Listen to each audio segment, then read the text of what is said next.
as a young man, didn't have a whole lot. So my attitude always has been to try to have a little more in life. Right out of high school, my dad started as a truck driver for an electrical contractor in Davenport and ended up working there for 13 years. And after 13 years, that job opportunity got to the end of the opportunity. And so he and my mother then decided that they would start discussing what else he may want to do. My mother said to my father, "Jim, why don't you just continue to do what you know you're good at?" When we started that business, it was like I quit one job and went into another job, and we never, ever once thought that we would fail. Failure just never came into our minds at all.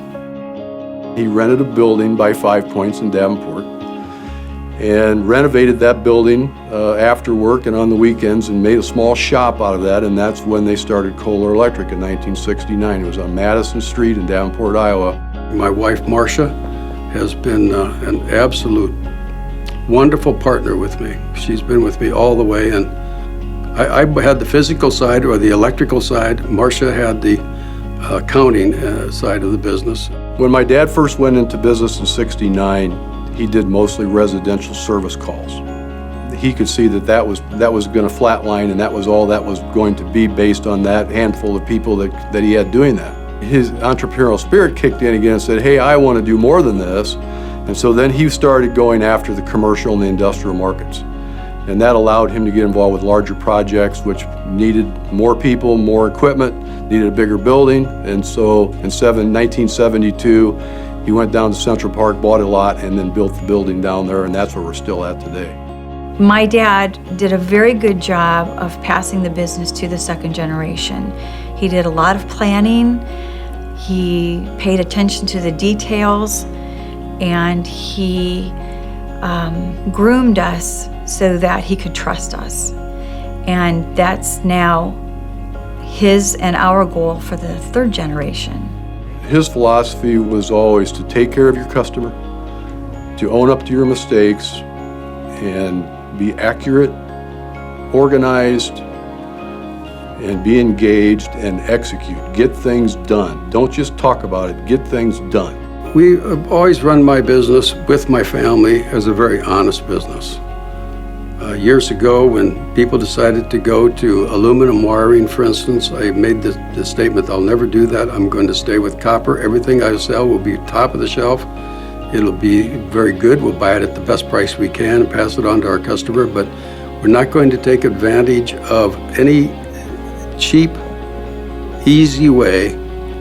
We'll try to give the customer the very, very best that we could. When I came to Genesis 18 years ago, Jim was doing double duty as a member of the Genesis Foundation Board and also a medical center board member. And he and I started working together right away on the Genesis Legacy Society. The Genesis 100 is what it was called at the time. I would sit in awe of him, and I would listen to him talk about his passion for Genesis and why he and Marcia had made the commitment that they did. And then he would make the invitation. And I think it was really hard for people to turn Jim down because his passion was so strong for what he was trying to accomplish. I think my dad's mantra is that faith comes first. You know, Jesus Christ comes first. He believes in that, he lives it, and that's what I think his mantra is. And I think that underscores everything that he does and who he is. If he was inviting you to do something that he felt passionate about, it was real. If he was sharing anything about the history of the organization, it related to his own personal values as well. Jim is simply one of the kindest, most compassionate, most grace-filled individuals that I know. I've had the opportunity to see him under stress, dealing with issues, business issues, and he's always compassionate. Whether he feels like he's been wronged or not, he's always has a compassionate way of dealing with the conclusion. And I think that's what served him so well over the years, is that they know when they're dealing with my dad that they will be treated fairly. I never allowed my business to come into my way as far as